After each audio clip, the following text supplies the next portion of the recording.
สิไปบ่ห่างหน้า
ครั้งเดียวได้พ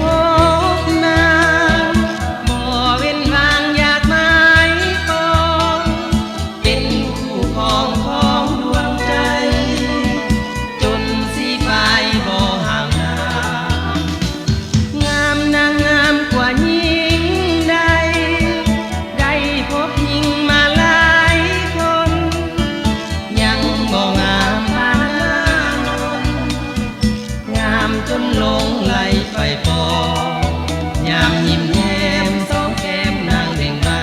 นยามเบาจาถ้อยคำนางอ่อนหวานออกแข่งงานเฮาหันเทียมเพศชายบ่หวั่นไหวท่าทายแข่งขันชายงามน้ำใจยิ่งลาวละบอกใหม่แม่นได้นางเป็นคู่ใจคงสดใสสั่วสีน้ำใจนางก็แสนดีเพื่ออาลีฮักแพงพ่อแม่ประสาเพื่ออา